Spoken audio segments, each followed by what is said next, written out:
Oke, shalom. Shalom. Masih kuat? Saya akan khotbah yang sedikit berbeda dari KEL. Saya mau ajak kita buka sama-sama di 2 Korintus 4 ayat yang kedua. 2 Korintus 4 ayat yang kedua. Di Alkitab ditulis, tetapi kami menolak segala perbuatan tersembunyi yang memalukan. Kami tidak berlaku licik dan tidak memalsukan firman Allah. Sebaliknya, apa? Kami menyatakan kebenaran dan dengan demikian kami menyerahkan diri kami untuk dipertimbangkan oleh semua orang di hadapan Allah. Teman-teman, yang kita lakuin ini bukan cuma sekedar khotbah. Kita sedang menyampaikan kebenaran. Kalau saya selalu ngajar tentang apa itu khotbah, bagaimana cara khotbah, saya akan selalu sesimpel ini. Kita ini hanya penyampai pesan yang Tuhan berikan. Apa yang Tuhan berikan dalam hidup kita, itulah yang kita sampaikan ke jemaat. Apapun firman, sekeras apapun firman yang harus diterima oleh jemaat, kalau itu adalah firman, pesan yang Tuhan berikan, berikanlah. Karena engkau, buat saya, kita ini seperti Gojek. Kita hanya akan deliver pesan yang Tuhan sudah buat dan kita akan bawa ke jemaat. Saya suka Coach Stephen pernah buat satu perumpamaan sangat bagus. Dia mengeluarkan satu pizza di tengah-tengah khotbah dan yang dia keluarkan tanpa box. Dan dia cuma bawa pizza keliling pakai tangannya, saudara. Dan dia cuma tanya siapa yang mau pizza dari tangan saya. Dan ternyata tidak banyak yang mau. Karena sebagian orang akan berkata itu kotor. Dia pakai tangan gitu, diceplek-ceplek gitu dan dia ngasih, ada yang mau gak? Nah, firman itu seperti itu. Masalahnya, Tuhan sudah turun ke bumi 2000 tahun yang lalu. Dan hanya 3 tahun Yesus praktek. Hasilnya apa? Mati di atas kayu salib. Disalibkan 3 tahun. Maka firman harus dibungkus oleh apa? Tubuh yang fana ini loh, kita. Maka firman diberikan dalam hidup setiap kita. Dan kita ini akan bawa pesan Tuhan. Pesan kebenaran yang Tuhan berikan. Dan itu yang akan kita bagikan ke setiap jemaat. Nah, semua orang bisa nyampein firman, mereka tinggal baca Alkitab, mereka menyampaikan firman. Kalian bisa khotbah, cara khotbah gimana ya? Kamu tinggal pelajarin, ikut webinar, maka kamu akan bisa khotbah mungkin dalam setahun 2 tahun. Tetapi kamu perlu berlatih gimana caranya menyampaikan pesan yang Tuhan berikan dalam hidupmu. Ada satu orang bernama Kathryn Kuhlman. Dia setiap kali dia khotbah, dia hanya akan maju dan dia cuma nangis. Tuhan, I die daily, I die daily. Semua orang nangis di jamah Tuhan. Semua orang terima kesembuhan. Semua orang terima keajaiban. Khotbahnya cuma satu. Tuhan, aku sudah mati ribuan kali. Demi apa? Asal aku bisa dapat cinta. I die daily. Nangis nari, nangis nari. Itu pesan Tuhan. Nah teman-teman, khotbah gampang. Ada banyak pengkhotbah. Ada banyak orang-orang yang bisa khotbah jauh lebih baik dari saya. Ribuan, jutaan mungkin pengkhotbah. Tapi hari ini saya sedang melatih teman-teman di tempat ini.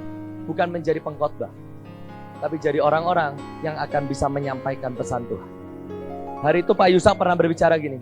Hari itu Coach Stephen Timothy, dia baru pertama kali khotbah. Dan dia tanya, Pak Yusak, engkong, gimana caranya aku khotbah? Aku ini baru belajar. Dan hari itu Pak Yusak dengan simpel Pak Yusak berkata seperti ini. Kamu gak usah khotbah. Kamu sampein yang pesan. Kamu sampaikan apa yang Tuhan pesankan dalam hidup. Kamu sampaikan apa yang Tuhan mau. Dan itu yang kamu sampaikan ke setiap jemaat. Kita ini pembawa pesan. Nah masalahnya gini. Pesan Tuhan tuh sesimpel ini saudara. Hari itu saya pernah dapat suatu pesan Tuhan yang saya mau khotbahin. Pesannya cuma satu. Jangan kamu ngerasa berguna.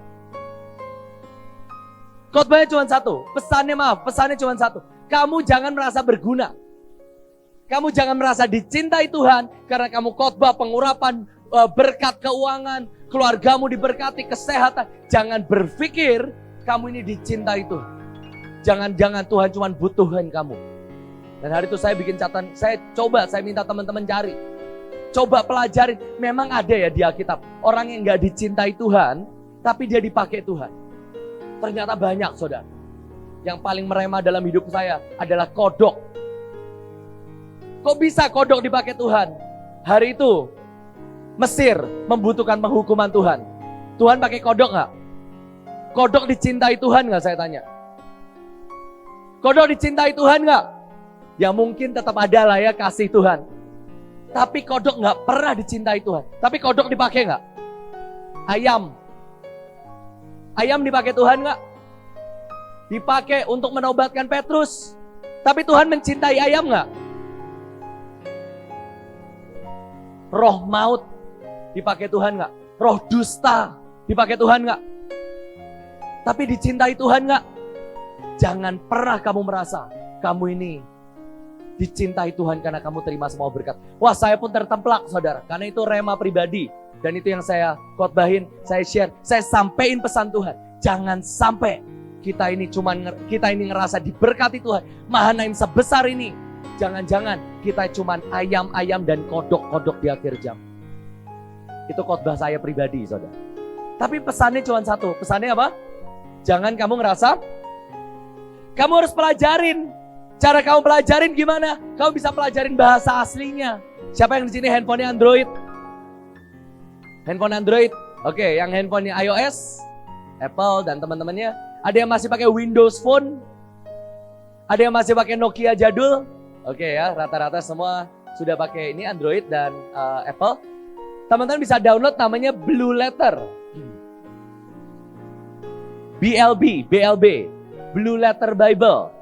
Oke, itu teman-teman itu ada terjemahan Ibrani, ada terjemahan Yunani. Cara pakainya gampang banget, Blue Letter. Jadi misalnya gini ya, teman-teman dapat rema. Saya ini kan setiap hari baca Alkitab.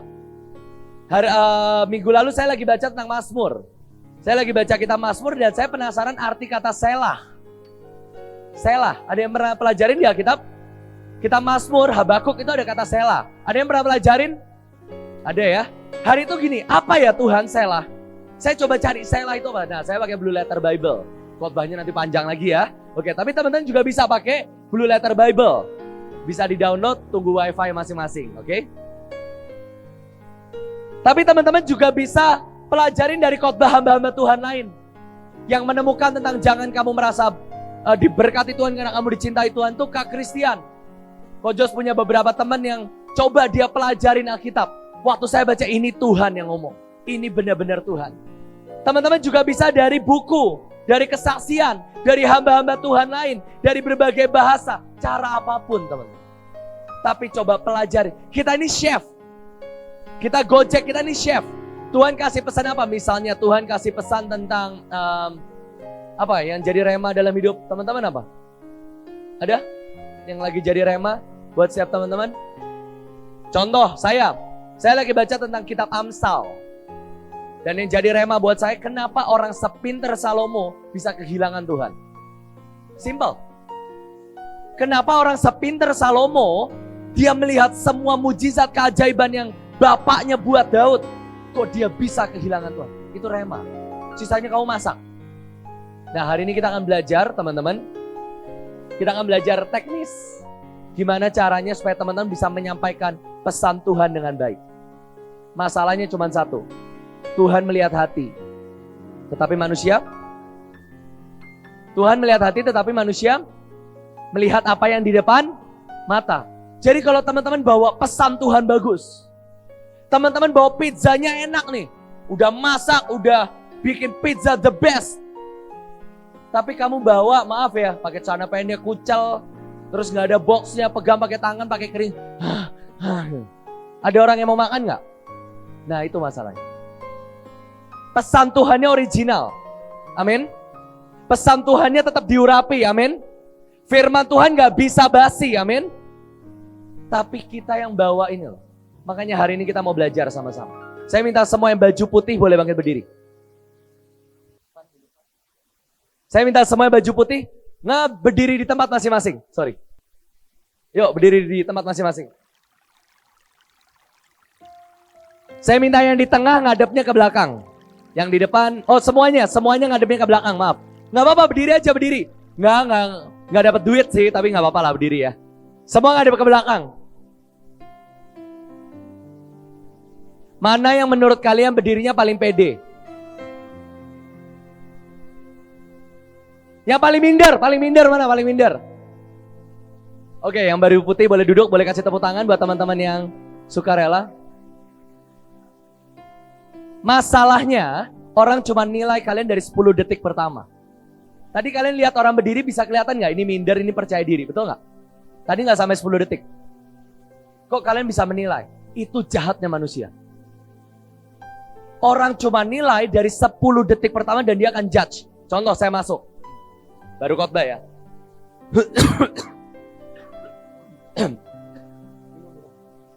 Shalom.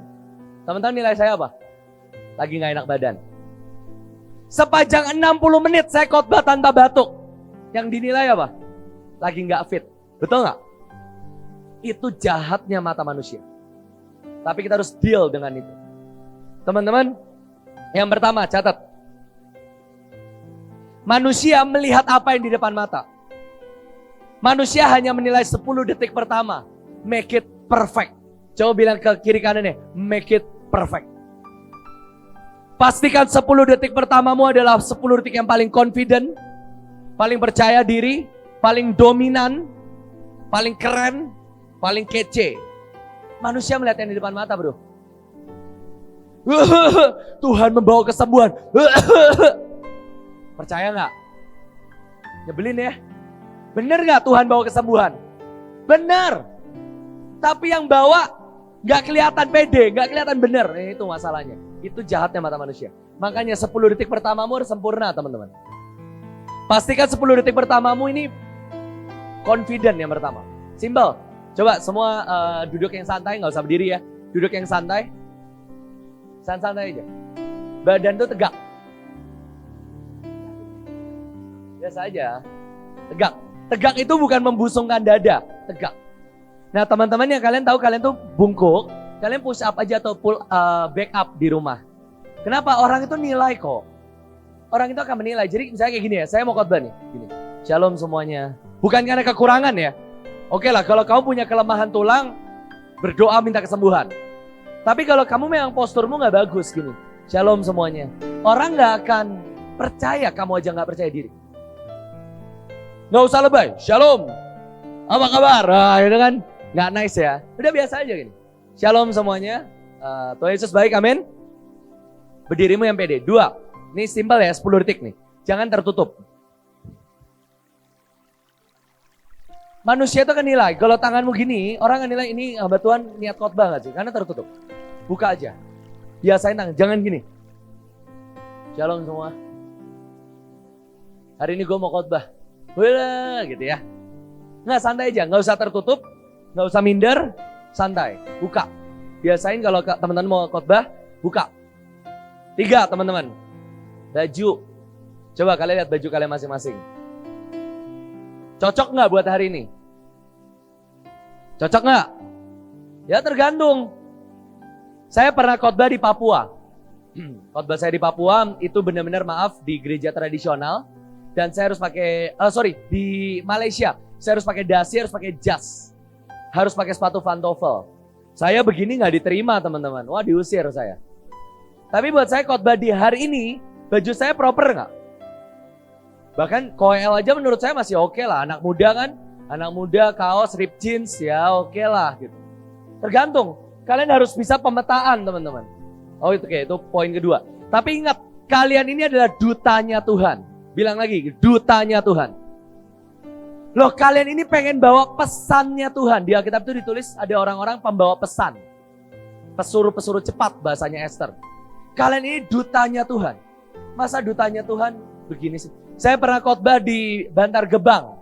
Bantar Gebang itu tempat pembuangan sampah. Kalau saya pakai jas, cocok nggak? Saya pakai kaos hari itu, kaos pakai celana. Teman-teman ya, muka, cuci muka lah.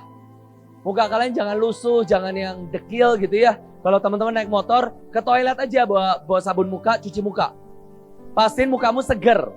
Saya nggak tahu muka saya masih seger nggak. So-so lah ya, dari tadi pagi, dari siang gitu ya. Oke lah, saya udah coba cuci muka, gel udah luntur gitu ya. Tapi saya coba lah, semaksimal mungkin saya tetap kelihatan fit. Dan saya tetap kelihatan fresh. Rambut di gel, ya yang rapi lah teman-teman. Yang perempuan gitu ya, jangan gimbal ya. Pokoknya yang proper aja. Gak usah cetar gitu ya. Poni membelah samudra, ya santai aja. Tapi fit gitu ya. Kalian adalah dutanya Tuhan. Saya punya kebiasaan 2. Sebenarnya 1 sih. Saya itu kalau khotbah suka lepas sepatu. Kenapa? Artinya saya pengen jadi hamba Tuhan. Hari itu Joshua dipanggil Tuhan, dia melepaskan sepatunya. Biasa di tempat khotbah saya akan lepasin sepatu, betul ya? Tapi kadang saya pakai sepatu. Kenapa? Kemeng teman-teman kakinya. Gitu. Kalau misalnya udah seharian, KKR 3 hari, wah sepatu deh. Supaya nggak pegel. Tapi sebenarnya itu terserah teman-teman. Yang penting kamu kelihatan fit dan kamu tahu kamu adalah siapa? Pembawa pesannya Tuhan. 2, catat. Yang pertama apa? Orang cuma menilai dari 10 detik. Ya badan tuh yang enak dilihat lah gitu. Saya juga nggak seganteng KWL gitu ya. Tapi yang penting enak dilihat. Gitu, jangan ya sampai orang pedih gitu matanya ya. Bajunya spotlight gitu ya, celananya spotlight gitu. Orang wow gitu ya. Ya pokoknya nice dan orang ngelihat kalian itu nice gitu. 2, pemetaan. Kok harus pemetaan? Iya, kalian harus pemetaan. Kalian harus tahu jemaat kalian siapa. Mulai dari kasta ekonomi, bahasa, kelas pendidikan, sampai umur. Demografis. Mulai dari kelas ekonomi, Bantar Gebang atau orang-orang kaya. Bahasa, kelas pendidikan, dia lulusan SD, lulusan S1, S2, S3. Umurnya berapa? Tadi Koel bilang anak-anak atau youth atau orang dewasa besok. Teman-teman harus tahu. Yang kalian ajak ngobrol ini nanti siapa? Nah waktu kalian udah tahu demografisnya, maka kalian akan nyesuaiin baju dan bahasa. Kalau khotbah di anak muda, baju saya diterima nggak? Diterima. Kaosan diterima nggak? Terima. Kalau saya khotbah besok di orang dewasa, kaos diterima nggak? Nggak sopan. Padahal di Alkitab juga nggak ditulis sopan dan tidak sopan. Kan sampaikan pesan Tuhan. Balik ke soal 1, masalahnya manusia apa? Melihat yang di depan mata. 2, lanjut ya Mas Yane. Kamu harus cukup dekat buat jadi teman. Kamu harus cukup jauh buat orang-orang termotivasi. Contoh, begitu saya udah tahu nih ya, ini kastanya anak muda. Tadi Koel bilang kan, kalian harus kelihatan lemah dikit lah. Tapi kalian harus cukup dekat supaya mereka bisa relate hidup mereka. Relate itu apa ya? Mengkoneksikan. Tapi kamu juga harus cukup jauh supaya mereka termotivasi. Sama-sama pendosa, udah sini bro, come on join us. Nggak bisa. Kamu harus cukup dekat, tapi kamu harus cukup jauh. Teman-teman saya mau share, saya ini pernah khotbah di orang-orang kaya di Malaysia. Dipanggil khotbah di bukan charity sih, tapi kumpulan orang-orang kaya. Saya nggak bisa teman-teman ngomong, ya punten gitu ya, saya ini bukan siapa-siapa, papa saya karyawan, nggak bisa. Saya masuk pakai jam, yang paling mahal yang saya di lemari yang berapa ya, 700.000 keluarin saya. Pakai baju yang paling proper. Oke shalom, mama saya punya sekolah, mulai dari TK, SD, SMP, SMA, sampai S1 di Manaim, di Bekasi, di Jakarta, punya cabang di 34 provinsi, punya klinik bla bla. Supaya apa? Sederajat, nangkep nggak? Sederajat. Kalau di sini saya nggak perlu ngomong gini, saya udah married, saya udah punya anak, lucu nggak kayak kalian? Nggak perlu. Karena ya udah, kita udah sama-sama youth. Bahkan saya suka iseng kalau di youth ya. Ada yang bisa tebak umur saya berapa? 26 ya kan, kita masih muda. Supaya apa? Kita bisa relate. Karena kadang muka saya itu disangka 30-40an, apalagi udah ada brewok gitu kadang ya. Disangka terlalu tua. Dan saya harus turun nih relate. Saya ini baru 26 loh. Saya ini masih muda, kita seumuran. Tapi habis itu saya harus tarik mundur. Tapi saya udah khotbah di 34 provinsi, saya nggak bisa disamain sama levelmu bro. Ayo kejar Tuhan kayak gue, ayo lari bareng. Kira-kira gitu. Nangkep? Kita harus cukup dekat. Ini nih, di sini saya lihat ada beberapa om-om. Waktu kamu khotbah di youth, bisa nggak? Bisa. Coba relate. Jangan bilang gini, umur saya 40 loh, masih deket ya. Nggak bisa, udahan. Tapi coba cari yang relate. Saya punya anak yang umurnya sama kayak kalian. Relate nggak? Relate. Ini sebenarnya teknik persuasif. Kalau teman-teman ngobrol sama orang, coba cari kesamaannya. Saya orang Batak. Gue juga punya temen loh orang Batak. Kamu marganya apa? Si Hotang. Temenku juga si Hotang. Nah itu sama. Aku lulusan Amerika loh. Aku baru pergi ke Amerika kemarin. Nah itu sama. Ya nggak nyambung sih. Tapi itu akan membuat orang jauh lebih nyaman sama kalian. Karena kita sama, oke? Jadi teman-teman harus relate. Kalau ngomong di pendeta-pendeta ya, jadilah pendeta-pendeta. Saya nggak bisa setangil ini kalau di pendeta-pendeta. Shalom semuanya, saya minta pendeta-pendeta yang baju putih bangkit berdiri, nggak bisa. Nggak bisa, saya kalau pendeta-pendeta ya, shalom, saya S3, udah semua pendeta langsung, oh ya S3 udahlah, nggak usah didebatin, udah cukup, masih muda, iya masih muda. Saya kalau khotbah di pendeta-pendeta, saya pakai celana kegedean. Saya tumbuhin kumis, baju yang nggak body fit. Sungguhan, supaya apa? Kelihatannya tua, kelihatannya saya 30-an. Dan kalau ditanya umur saya berapa, saya cuma bilang saya belum 40. Saya bohong nggak? Shalom semuanya, saya memang kelihatan masih muda, tapi percayalah saya belum sampai 40. Anak saya sudah 1 Bapak Ibu. Boleh kasih kemuliaan buat Tuhan kita sama-sama. Langsung kelihatan om-om. Oh ya kita punya. Dan saya akan ngomong saya pendeta JKI. Saya pendeta saudara. Saya harus direspek. Kamu nggak bisa, iya Pak, iya saya ini bukan siapa-siapa Pak, naon gitu. Nggak bisa, sederajat. Baru kamu ngomong, iya saya S3, saya punya pelayanan, saya punya youth. Jemaat saya 2000 orang, panitia total kalau bisa dikumpulin banyak Pak, ada cabang di Tangerang di sini. Supaya apa? Bukan sombong, apa? Relate. Kalau firman Tuhan yang kamu bawa aja kamu di underestimate kok, orang miskin. Gimana kalian bisa share tentang kebaikan Tuhan dalam hidupmu? Setuju nggak? Kalian mau Jehovah Jireh, tapi ini memang orang miskin, nggak bisa Bang, nggak bisa. Makanya pakai baju lah yang tepat. Makanya saya tuh suka ngomelin Juan. Juan itu kan ganteng ya, rada hitam, cuman dekil gitu. Kamu tuh ya yang proper. Saya nggak nge-gym teman-teman. Saya nggak nge-gym. Saya tuh cuman kalau ada orang bilang Kojos kok nge-gym ya enggak. Saya cuma beli alat pull up bar 200 ribuan. Pull up bar ditaruh di kamar mandi setiap hari pull up. Udah itu doang. Yang penting apa? Badanmu tegak. Bukan supaya six pack. Enggak, ini tempat tidurnya Miel ini. Enggak, yang penting saya badannya tegak. Orang lihat saya tuh pede, bener gak? Kalau saya nge-gym, saya cuma mikir gini, nanti orang akan bilang ini hamba Tuhan nganggur ini nge-gym mulu. Jadi saya gak mau. Ya udah pokoknya kelihatan sehat. Oke? 2, kalian harus tahu, teman-teman harus tahu siapa yang akan mendengarkan dan siapa yang akan mendapat pesanmu. Tadi Coach Stephen khotbah di anak-anak, ya dia pakai perumpamaan masak. Rada gak nyambung sih, tapi yang penting anak-anak bisa nangkep. Kalau khotbah di youth, KKR pakai masak, nggak cocok. Yang penting demografisnya pas. Oke? Sorry, tadi yang pertama nyampein pesan Tuhan. Yang kedua tentang penampilan. Yang ketiga harus pemetaan. Yang keempat catatan khotbah. Boleh saya minta gambar catatan khotbah? Udah disiapin kamera? Nah, catatan khotbah. Teman-teman percayalah kalau teman-teman lagi sharing, teman-teman gak bisa bikin paragraf. Saya suka nih ngeliatin catatan khotbah bentuknya paragraf. Siapa yang kalau bikin catatan khotbah bentuknya paragraf?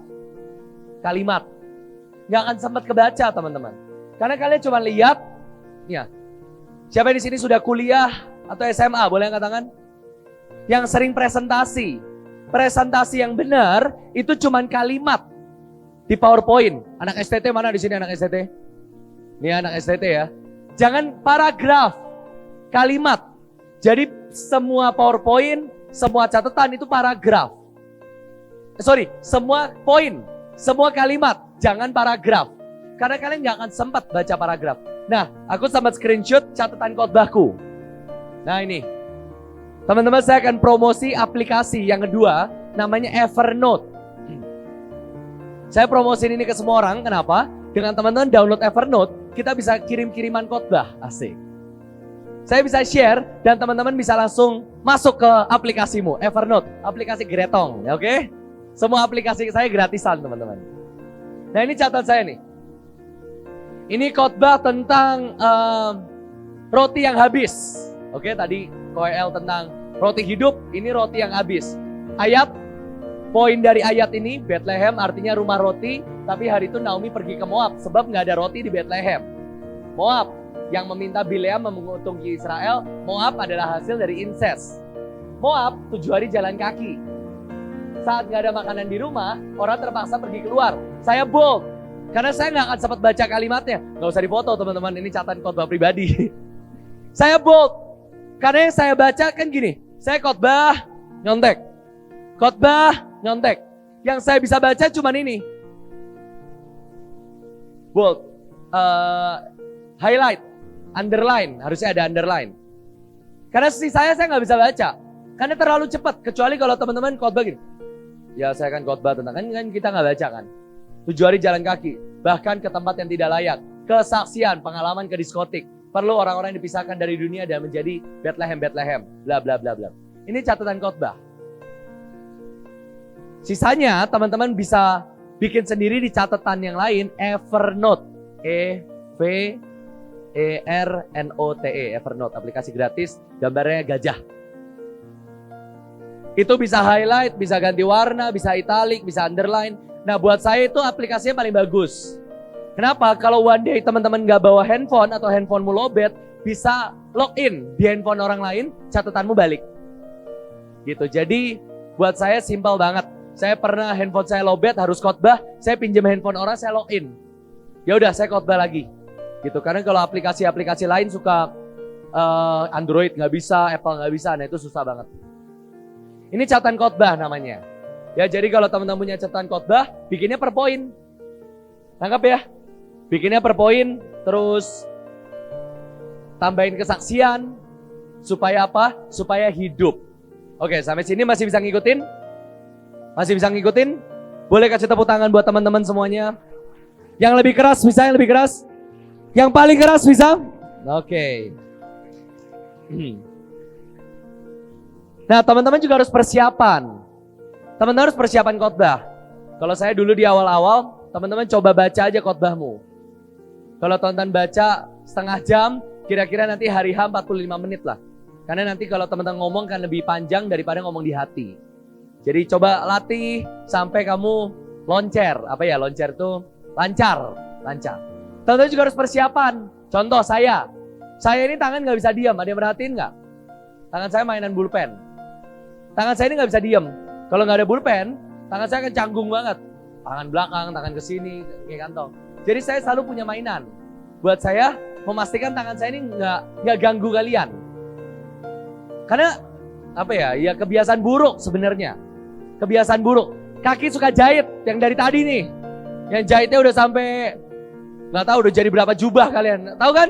Orang yang dulu kaki gini nih. Nah, itu juga kebiasaan buruk. Tapi kalau kalian khotbah, coba behave. Jangan, shalom saudara gitu ya, jangan. Cuman ya, saya dulu punya fidget cube. Fidget cube itu satu kotak buat main-main gitu. Cuman lagi nggak bawa, jadi saya pinjam bulpen. Ini buat apa ya? Buat mainannya gini. Gini supaya nggak ganggu ya. Tapi itu persiapan. Siapin bulpen lah, siapin peragaan. Kalau Coach Steven suka pakai PowerPoint, suka pakai peragaan. Kalau saya nggak suka pakai PowerPoint. Kenapa? Buat saya PowerPoint akan ganggu tempo saya ngomong. Saya nggak suka keganggu apapun. Misalnya nih ya, mic-nya kresek-kresek. Karena saya nggak suka gelombang saya keganggu. Oke? Selanjutnya. Saat khotbah gimana? Masih bisa ngikutin? Masih bisa ngikutin? Itu juga semua persiapan masing-masing ya. Saya nggak suka di kantong saya itu ada barang. Dompet apa itu pasti saya taruh. Kadang jam tangan saya taruh. Supaya saya leluasa. Pas kamu khotbah gimana? Baca gelombang. Gelombang itu apa sih? Gelombang itu apa? Gelombang ngantuk. Ini berasa nih. Gelombang teman-teman yang di belakang bosen. Nah itu berasa. Kamu harus bisa lihat. Waktu kamu lihat gimana? Nah kamu bisa antisipasi pergerakannya. Teman-teman percayalah khotbahmu seberapi-api apapun, sekeren apapun, sekece apapun. Pasti ada yang nguap. Catat perkataan saya itu. Gak usah takut kalau orang nguap. Kalau orang nguap ya wow gitu. Kadang ada pendeta, ada hamba Tuhan yang panik. Langsung ngelawak. Gak usah, tenang aja. Pasti akan ada yang ngantuk. Pasti. Ya udah, lanjut aja. Main handphone kebanyakan. Nah makanya gelombang ngantuk, gelombang bosan, gelombang hadirat Tuhan. Coba boleh kasih penyembahan yang asik? Yang dalam. Kasih minor. Kalau lagi gelombang seperti ini, saya khotbah ngelawak gak enak teman-teman. Terusin. Coba bagian. Knock knock. Who's there? Mary. Mary who? Marry me. Bisa nggak? Nggak bisa. Kalau gelombang dalam ini, saya akan gini. Selesain ya. Yang percaya sama-sama katakan. Sama-sama katakan. Sekali lagi teriakan. Shalom. Baru kita mulai. Keluar dari kedalaman. Kenapa kalau dalam, khotbahmu harus dalam. Lanjutin dalam lagi. Engkau punya pilihan. Apakah hidupmu mau dibalikkan oleh Tuhan? Atau kau hidup dengan caramu yang sama? Gelombang. Oke, thank you. Boleh kasih tepuk tangan? Nah, kalian harus bisa ngerti gelombang. Kalau gelombangmu nggak match, lagi dalam kamu khotbah lucu, nabrak. Lagi ngedown kamu nyembah. Nah ini buat WL sama pemain penyembah juga ya. Nggak bisa. Kayak anak-anak tadi ya, lagi ketawa, lagi apa, ngelawak. Oke, masih bisa gitu. Tapi kalian, ayo mari kita sama-sama sembah Tuhan. Nggak bisa. Mereka butuh pelataran, ruang kudus, ruang maha kudus. Nanti dari ruang maha kudus, ruang kudus, pelataran. Nah kan kira-kira seperti itu. Nah kalian harus, teman-teman harus ngerti gelombang. Gelombangnya lagi seperti gelombang ngantuk. Ya cobalah dilawan gelombang ngantuk, nanti kita belajar habis ini. Nah tapi gelombangnya lagi seperti begitu teman-teman masuk. Wah ini udah mulai ngantuk nih. Oke kita kasih tepuk tangan mungkin. Ayo ajakin tepuk tangan semuanya. Ajakin teriak shalom. Itu bangkitin. Oke. Nah terus apa lagi? Jangan tegang. Kalau kamu tegang kamu lupa semua. Sebisa mungkin pastiin kalian doa nyembah. Hadirat Tuhan turun. Kenapa? Yang kasih pesan Tuhan kok. Kalau kamu cuma cuap-cuap. Pesan apa yang kamu bawa? Kita bawa pesan dari Tuhan. Oke. Jadi pastikan kalian membawa hadirat Tuhan. Kalau Hadasah, Cisasa selalu punya quotes. Kamu harus punya tudung ilahi, kayak payung. Meskipun di luar ada kesuaman, tidak ada hadirat Tuhan, gereja yang mati. Tapi kamu tetap hadirat Tuhan kuat dalam hidupmu. Jadi kamu tetap menyampaikan pesan Tuhan dengan ajaib. Nyembah, oke 3. Udah gak tahu sih ini poin keberapa. Jangan kebanyakan ngelawak. Terus gimana kak? Oke, prinsip dulu ya. Prinsip. Khotbah itu kayak burger. Ikutin saya. Khotbah kayak burger. Khotbah itu kayak bakso. Orang lebih pengen roti atau daging? Nggak jawab itu. Orang lebih pengen roti atau daging? Orang lebih suka kuah atau daging baksonya? Sama. Khotbah itu gitu. Roti itu cuman lawakan. Apalagi jokes, sama lah ya, kesaksian-kesaksian kecil. Terus lagu praise, itu cuman kuah. Yang ilahi, itu daging dan baksonya. Itu yang harus paling besar. Tapi saya tanya, apakah burger akan menjadi burger kalau tanpa ada roti? Apakah bakso akan menjadi bakso kalau nggak ada kuah? Bisa nggak? Itulah kelemahan manusia teman-teman. Tetap harus ada kuah, harus ada roti. Tapi nggak usah terlalu banyak. Yang penting orang bisa merasakan daging. Orang nggak pengen terlalu banyak roti. Cuman hari ini kebanyakan rotinya teman-teman. Kebanyakan teori, kebanyakan ngelawak, kebanyakan gaya, kebanyakan quotes, kebanyakan apalah. Tapi yang ilahi makin berkurang makin tipis. Enggak, itu bukan yang saya pengen share hari ini. Pesan Tuhan yang saya pengen bawa. Saya lagi nggak ngajar pengkhotbah ahli-ahli Taurat hari ini. Saya ngajar orang-orang yang akan share membawa keilahian Tuhan dalam hidupmu. Amin. Pastikan kau punya roti yang banyak. Terus caranya gimana supaya orang gak ngantuk?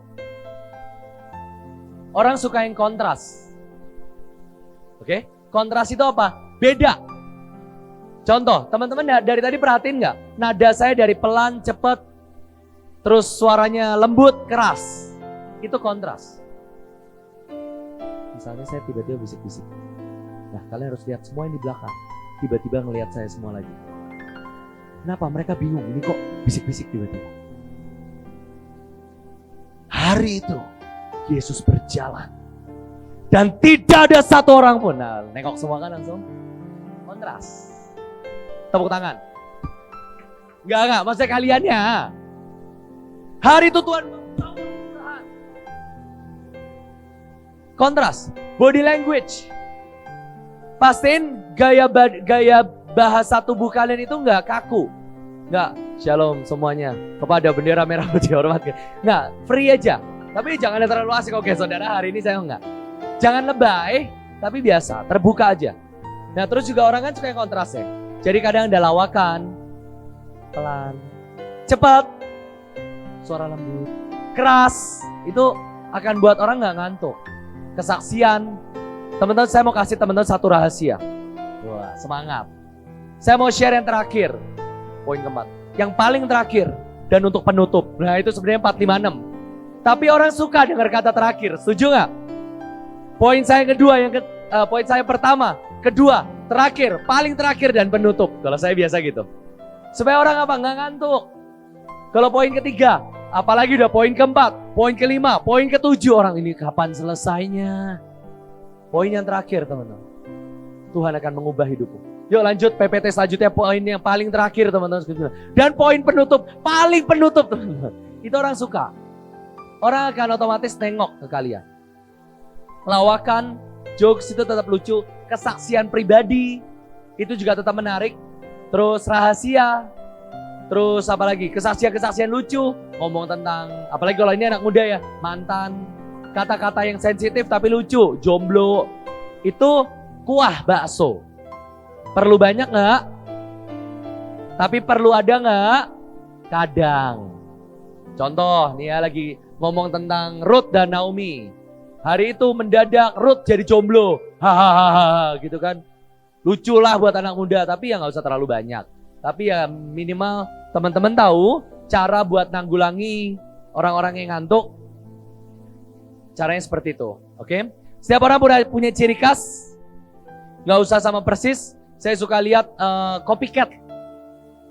Orang-orang yang pengen jadi orang lain. Saya nggak bisa pungkirin gaya khotbah saya akan mirip sama Bu Iin. Karena memang yang paling banyak saya dengar adalah khotbah Bu Iin. Tapi nggak usah jadi Bu Iin, oke? Jadilah gayamu sendiri dengan caramu sendiri, banyak belajar, banyak cari yang Tuhan mau. Temukan. Kalau misalnya Tuhan mau altar call, ya altar call, hajar aja. Saya punya kesaksian ya, berapa kali saya diminta Tuhan altar call, lagi gak ada hadirat Tuhan. Ya udah kalau Tuhan suruh altar call, ya altar call. Gojek kok. Tukang ojek kan, betul gak? Kan cuma nganterin. Kalau bos mau altar call gak? Gak peduli lah. Mau maju gak maju ya gak peduli, yang penting bos mau, setuju gak? Nah itu prinsipnya seperti itu. Misalnya nih, saya mau ngaku dosa. Kesaksian ya, supaya teman-teman gak ngantuk. Saya pernah lagi khotbah. Nanti tolong, nanti kasihan lah sensornya susah. Saya pernah khotbah online. Dan di tengah khotbah online, sebelum saya khotbah, orang ini ngomong, Pak Joshua, shalom. Pak, buat informasi aja, kami ini di bawah gereja A ya. Dengan hamba Tuhan A. Itu yang paling pro banget dengan Bahtera. Tolong ya Pak, kami ini nih. Nggak, ini cuma informasi aja. Wah, itu intimidasi teman-teman. Gua khotbah harus bagus, gua khotbah harus keren. Ini yang suka ngata-ngatain Mahana, yang buat catet nih orang. Gua khotbah bagus. Begitu mau khotbah teman-teman, ini ngaku dosa ya. Begitu mau khotbah, ada suara gini, berani nggak? Kamu cuma doa pembuka, kamu doa penutup, selesaikan Zoom. Berani nggak? Kamu cuma doa pembuka, doa penutup, selesai, nggak usah khotbah. Saya cuma notak ini, Tuhan kita ini udah dicap sesat sama orang ini tuh. Nanti orang bilang apa? Maaf Tuhan. Saya tetap khotbah.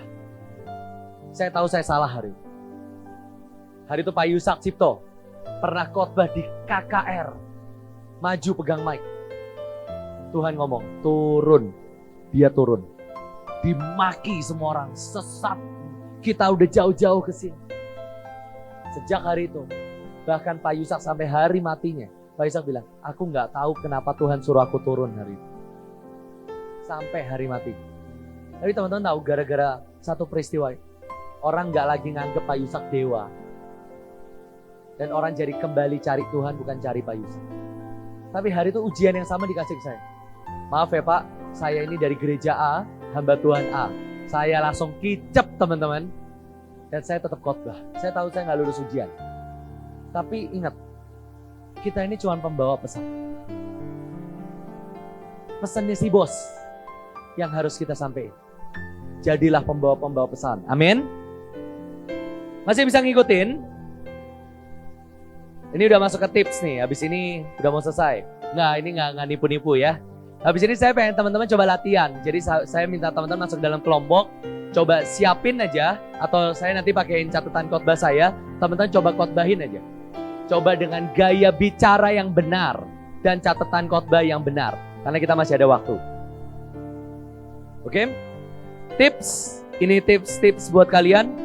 Biasain selalu sejajar. Yang tadi ya, kalau misalnya teman-teman khotbah di gereja miskin, gereja kecil, saya nggak akan pamer teman-teman. Saya udah pergi ke Colombia, ke Japan, ke Kanada, nggak usah. Saya cukup ngomong saya ini dari Jakarta, hamba Tuhan pasti semua udah tahu. Gereja tradisional, gereja kecil ini, gereja di desa pasti udah tahu. Saya orang kota, selesai. Tapi teman-teman juga harus sejajar, oke? Sejajar. Kalau khotbah di youth ya tunjukin kamu juga pernah ada di pergumulan mereka mungkin.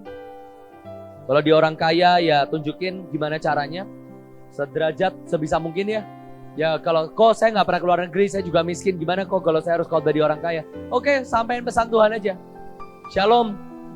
Apalah kalian coba pakai baju yang paling menarik, paling well dressed gitu. Sampaikan aja pesan Tuhan, nggak usah takut. Banyak baca buku dan Alkitab.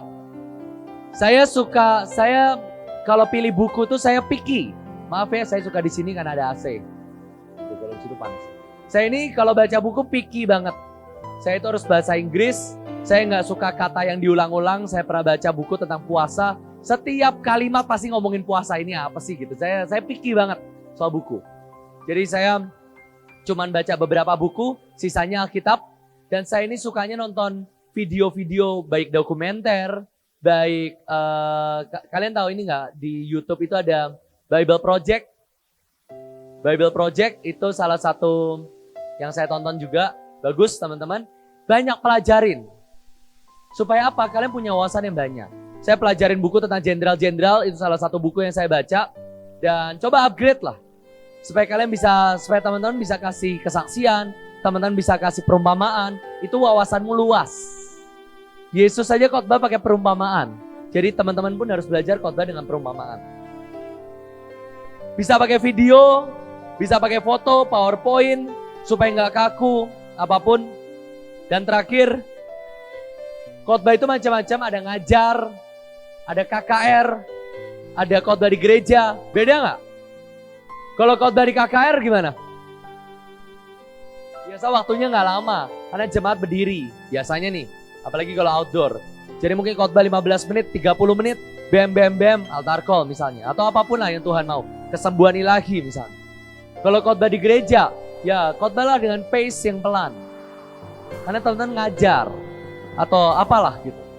Kalau teman-teman di pamuritan, anak-anak muda, ya nggak usah berdiri, nggak usah apa. Coba sharing. Kan di Komsel misalnya, 10 orang, 12 orang, coba share. Nah teman-teman harus tahu teman-teman ini khotbah di mana. KKR kah? Komsel kah? Atau apa? Oke, kita akan ada tanya jawab. Tapi sebelumnya saya mau tampilin satu video teman-teman. Saya mau tampilin satu video. Setelah itu kita akan mau latihan khotbah dulu atau tanya jawab. Latihan khotbah dulu aja. Kita akan latihan khotbah, jadi kita masih punya waktu sekitar 40 menit, setengah jam. Oh iya, itu cara menyemangati jemaat juga yang bagus. Beri saya 20 menit saya akan selesai. Beri saya 10 menit saya akan selesai. Percayalah gak akan ada yang angkat tangan. Kak sudah 10 menit, gak akan. Beri saya 10 menit saya akan selesai. Khotbah aja 20 menit. Orang gak akan itu kok. 5 menit lagi teman-teman. Itu cara buat itu ya. Jadi kita punya waktu 45 menit. Padahal masih 1 jam setengah. Oh itu trik saya. Kita masih 45 menit. Teman-teman nanti masuk dalam kelompok. Saya minta teman-teman coba belajar sharing aja. Nanti sebelum teman-teman coba khotbah, teman ngomong gini, saya lagi pura-puranya khotbah di anak muda lagi KKR. Ya udah berdiri, gaya KKR. Shalom, hari ini saya mau tantang anak-anak muda gitu. Hari ini saya mau khotbah di anak-anak rumah singgah yang belum kenal Tuhan. Selamat siang, jadi nggak pakai shalom. Hari ini saya mau khotbah di gereja. Shalom, selamat sore. Oke, nanti tentuin, tapi belajar dulu ya. Nanti pakai catatan khotbah saya yang tadi.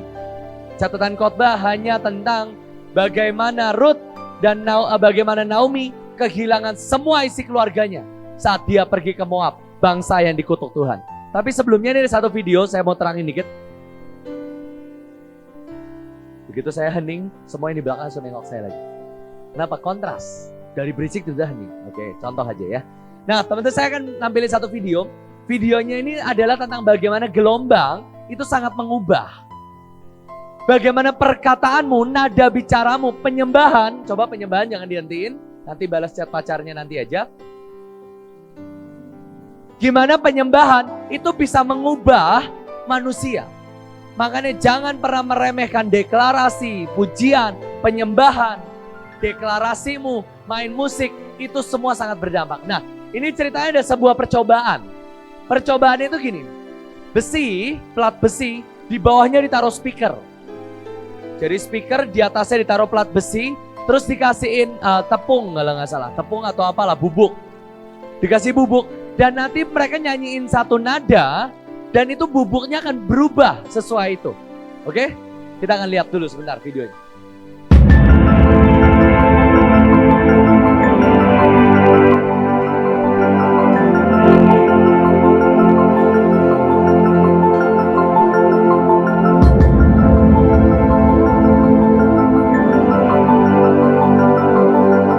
Jadi ini cuma speaker, di atasnya ditaruh plat besi. Teman-teman pun bisa coba di rumah. Dan dia akan kasih gelombang, lagu, suara. Dan nanti dipencet nada apa dengan volume berapa, dia akan berubah.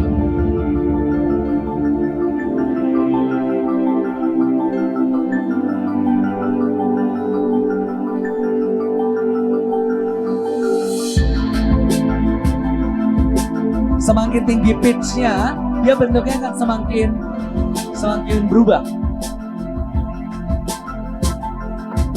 Makanya buat teman-teman yang suka dengerin lagu galau, bayangin nggak hidupmu seperti apa? Lagu galau, lagu rock and roll yang isinya kemarahan, lagu country yang isinya bunuh diri. Penelitiannya real. Ada satu kota yang ditayangin radio tentang lagu country, maka satu kota itu ningkap, bunuh dirinya itu ningkap. Nih bayangin ya, bisa bentuk seperti itu loh. Ini sebuah penelitian real teman-teman, bukan saya yang buat loh. Jadi bayangin nggak lagu-lagu dunia yang kau dengerin tuh apa? Film-film Korea yang isinya galau, perjinahan itu jadi apa dalam hidupmu? Bayangin nggak? Semua video porno yang kamu tonton itu akan mengubah gelombang dalam hidupmu teman-teman. Semakin tinggi hertznya, dia semakin berubahnya makin kompleks. Keren ya? Ada satu penelitian lagi, cuma videonya nggak saya siapin. Lagu itu juga sama. Lagu juga gelombangnya akan berubah teman-teman. Mungkin kalau lagu Bahtera bentuknya hati, bintang Daud gitu kali. Nanti percobaan lah sendiri.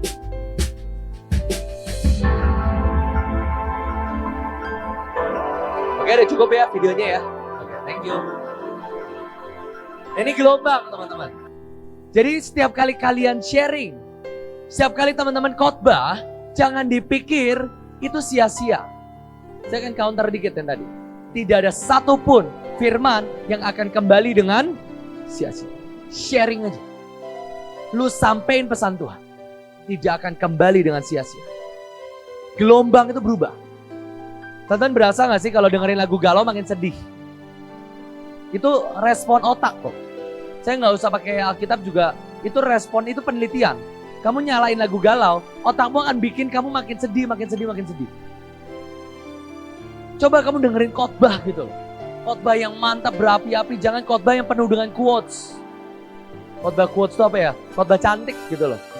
Enggak, firman Tuhan. Oke? Kita akan latihan khotbah. Tapi ingat, firman tidak akan kembali dengan jangan main-main. Jadi jangan hahaha. Saya mau lu khotbah aja beneran. Sampein aja pesan Tuhan. Pesan Tuhannya satu teman-teman, supaya kita nggak terlalu lama buat cari firman ya. Firmannya satu, tentang bagaimana Naomi pergi ke Moab. Elimelech, Naomi, Mahlon, Kilion pergi ke Moab waktu terjadi kelaparan. Moab itu adalah bangsa yang dikutuk Tuhan. Dan di Moab lah semua keluarganya mati. Udah khotbah aja tentang itu. Oke, boleh saya minta teman-teman berkelompok.